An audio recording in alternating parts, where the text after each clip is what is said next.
أعوذ بالله من الشيطان الرجيم وإذ قالت أمة منهم لم تعظون قوما الله مهلكهم أو معذبهم عذابا شديدا قالوا معذرة إلى ربكم ولعلهم يتقون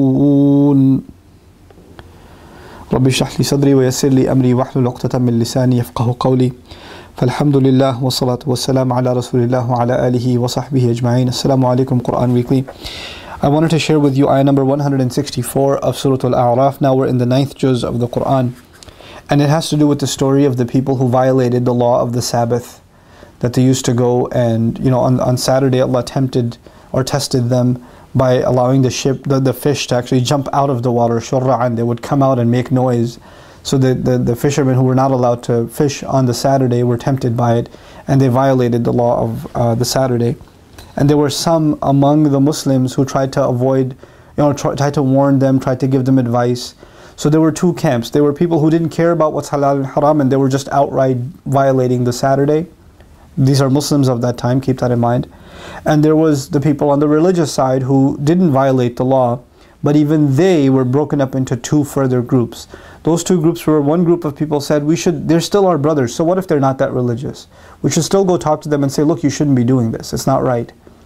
And the other group said, no, those people are liberal, those people are, progressive, whatever they are, forget them, Allah's going to destroy them anyway, they're a bunch of hypocrites. Why do you even bother talking to them? Don't even bother with them. So this ayah deals with that conversation between these two groups of the religious, the abiding, those who were actually obeying the law of Allah and not violating the Sabbath, about whether or not they should even bother talking to the corrupt Muslims, right? Again, Muslims, I say Muslims because these were the Muslims of that time.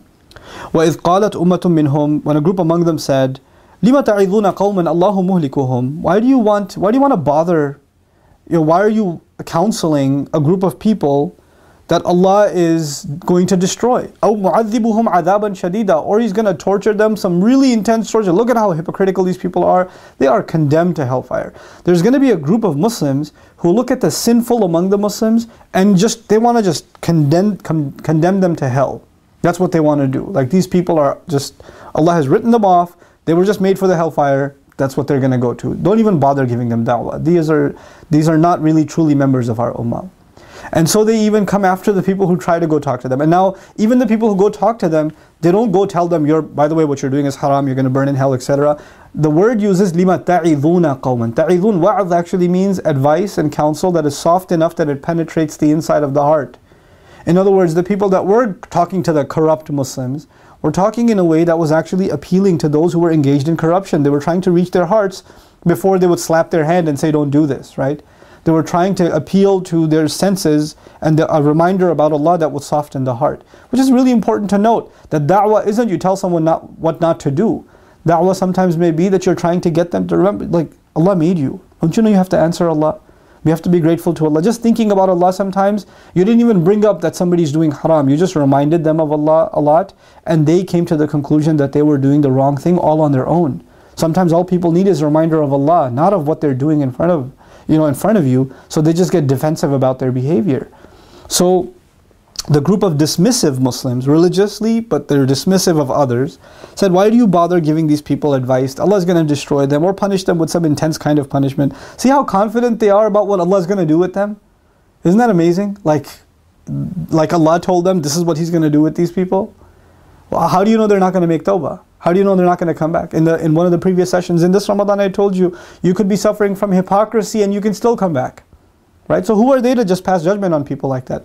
Now the people who did want to make da'wah to them, go and talk to the people who are in sin, even if they're Muslim, but they're in sin. They said one word response. It's so beautiful. قَالُوا مَعْذِرَةً إِلَىٰ رَبِّكُمْ.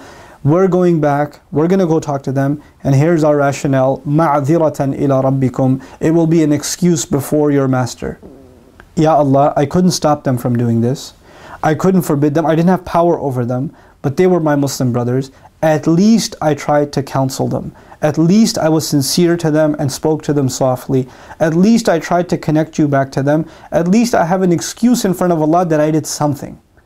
That I didn't just sit back and condemn them to hell. That I wrote them off. This is the attitude you and I are supposed to have towards the people engrossed in sin among the Muslims. We can't write them off. And we can't condemn them to hell and say, forget these guys. And the only time you talk to them is to let them know how sinful and evil they are. No, no, no. You have to do wa'adh to them. And the logic you have, the motivation you have to do wa'adh to them is because Allah will ask you, why did you abandon your brother? Why did you abandon your sister? Were they not Muslims? So what if they were corrupt?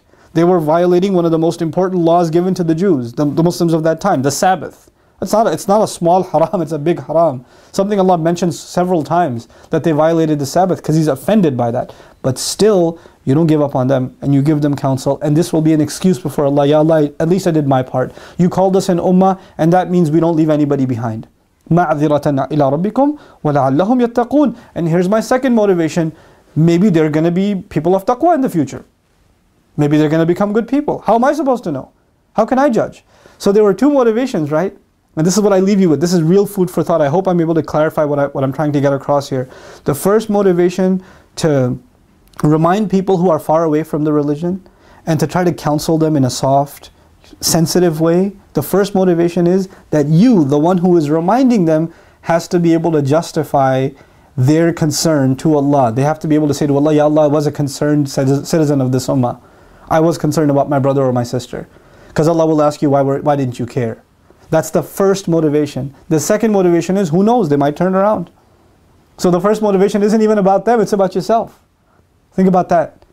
You know, مَعْذِرَةً إِلَىٰ رَبِّكُمْ لَنَا يعني.